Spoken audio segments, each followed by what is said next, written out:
The Narrative Paradigm, a video by Mac Latimer, Communications 1050, 2020. Today we're going to be talking about the narrative paradigm theory, and this video is going to be kind of boring because I'm currently quarantined to my house and can't go many places to film in different areas and make a more diverse video. But before I tell you about the narrative paradigm theory, I'm gonna ask you two situations and which one you'd be more comfortable with. Situation number one. You and I are riding in a car to a lake on a warm summer day, and when we get to the lake, we get out and I point to the highest cliff, and I tell you we should go jump off of that cliff. And when you kind of look at me in confusion and wonder why I think that's a good idea, I start explaining that it would be fun and I think it's safe because I can see that the water's not that deep. I can see that there's not a lot of branches sticking off of the cliff that aren't going to hit us. And these are very rational things for me to point out, like why I think we would be safe doing it. Although, situation number two is you and I driving in the same car, same day, same lake. But when we get there and I ask you to jump off the cliff, I explain to you that me and my buddies jumped off the cliff last week and we all did it 3 times and no harm was done to any of us. Now look, the rational, fact-based, and witnessing-based story of why we should jump off that cliff was not near as reliable as a story that I actually did it, something you can relate to, something that makes you feel comfortable inside, like you're able to do it. And the reason I tell you these two stories is because I hope you chose option number two that would make you feel more comfortable, because this shows how valuable and how real the narrative paradigm theory is. And what the narrative paradigm theory is it's a theory that was developed by a man named Walt Fisher, and he developed it in the late 20th century. It was around 1984, and it continued to be developed after that, and it's still being developed today. And the reason it was developed was to rebut against a theory called the rational world theory. And this is a theory saying that people make every choice they make based off rational decisions, and that is what comforts someone most to accept a story or understand something. The narrative paradigm theory by Walter Fisher states that storytelling, a good story, is the best way to get a point across or get someone to accept something that a communicator is trying to say to a listener. He says that a good story will always triumph over a fact-based argument. And what Walter Fisher says is all humans are essentially storytellers, and that is the most effective way to get information across to another person and make them understand it. This is conceived of two main components, and the most important of the two components, in my opinion, and that is fidelity, number one, and it not in this order, but the first one, not the most or least important, is fidelity, narrative fidelity. And this is how much reliability there is and how much trust there is between a storyteller or a communicator and a listener, whether someone is retelling a story, creating a story, or just listening in on a story.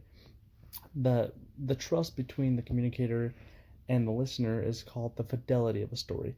The reliability the listener has based off past experiences from maybe the person telling the story or maybe past experiences that they felt and experienced in their own life. So the fidelity doesn't always come from the storyteller. So the storyteller could be telling someone something that seems way far-fetched, and whether they trust them or not and whether they believe this person for the most part, they might not accept what they're trying to tell them unless they've also had similar experiences in their past life that can justify this and allow them to understand it. And there's a few really good resources I used to try to more understand in depth what this theory is. And number one, the one that I used was on the University of Nebraska. It's the University of Nebraska Omaha. It was on their website .edu, and I was reading an article and a study they did, and I actually have it pulled up right here. I can read the title of it. The title of the story was called Uncovering the Storytelling Powers of Communication. And I actually read this whole article, but I'm gonna take out the most important parts in my eyes to try to get you guys the point quicker. And what they did in this study was they took Walter Fisher's idea of the narrative paradigm, and they cross-referenced it with three presidential speeches that were known to be successful. And that first presidential speech was by George W. Bush on September 20th of 2001 after the Twin Tower terrorist attacks. The second speech they analyzed was by Franklin D. Roosevelt the day after Pearl Harbor. So that'd be December 8th of 1941. And he gave this speech, and they analyzed this one. And the third one that they analyzed was Bill Clinton's speech after a bombing in Oklahoma City. And I want to say this took place in 1995. I could actually double check on this one real quick as well. And it was the bombing speech on April 23rd, 1995, following the bombing of Oklahoma City. And what it does is it shows three very well written speeches, and it checks to see if they fit with Walter Fisher's theory of the narrative paradigm. It checks and it sees if his theory can actually apply to three valuable and loved speeches by the American people. And all three of them more than got by with being able to recognize the narrative paradigm theory as a very, very credible theory, because what they found in all three of these speeches wasn't that they were using facts and telling the American people facts and rational things. What they were using to get to them and understand them was the emotions that they had felt with them, and the empathy and sympathy that the listeners felt when listening to the communicator. And that really goes into the fidelity and the reliability, because emotions bring trust, and emotions bring feelings, and emotions make you make decisions. The way you feel about something is the reason you choose what you do in everyday life. The second most important concept is coherence. How well a listener can understand a theory, or a story, rather. How well a listener can understand a story told by the communicator, not based off how they're telling it. Well, it is. It's based off how well they can explain it. But even if they're telling a perfect story, it comes down to how much they can understand it based off of life experiences, education, and comprehension that the listener may have when listening to the story.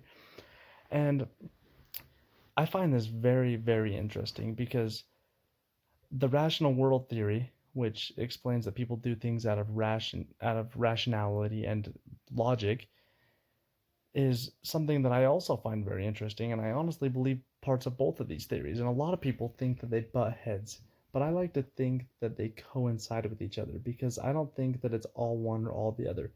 I think that a good story does triumph over a valid argument, a fact-based argument, like Walter Fisher said.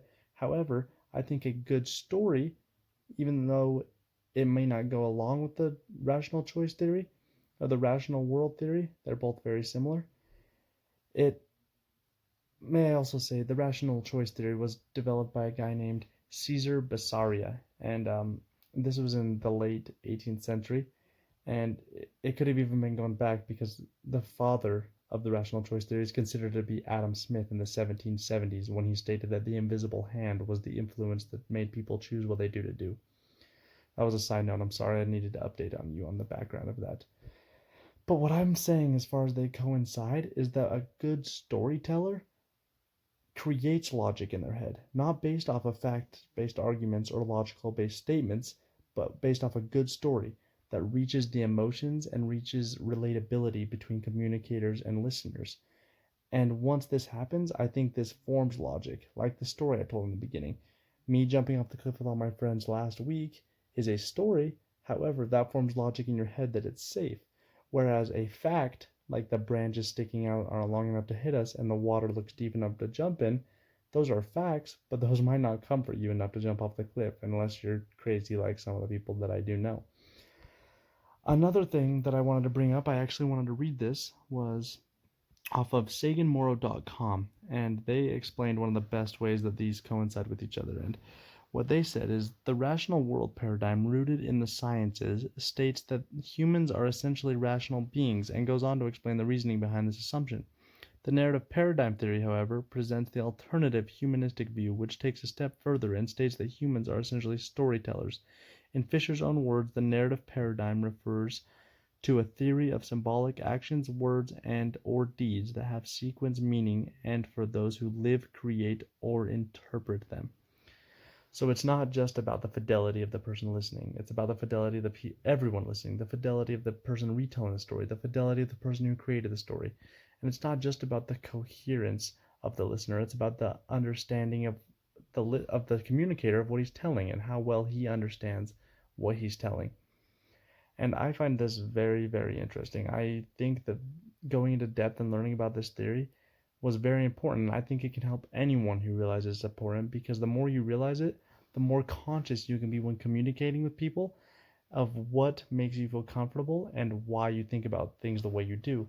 Although you always think about them however you're going to anyway, knowing why and knowing what people do to make you trust a story and why you might not trust a story is a really good thing when communicating, and it will help further your communication skills as life goes on once you're aware of this theory and how it subconsciously is inside all of our heads all the time. I also wanted to say that I I used two examples from the two websites, University of Nebraska Omaha.edu and saganmoro.com. And the story that I was reading on Nebraska Omaha was, once again, I wanted to say that it was called Uncovering the Storytelling Powers of Communication. And if you want to give that a read, it's very, very interesting. I also wanted to point out that there's a website called communicationtheory.org, and this is where I got a lot of my factual evidence, such as who created these theories I'm talking about, what they mean, and it gave me basic descriptions and a few examples to help me further understand. So if you guys want to check those out, I would definitely do that.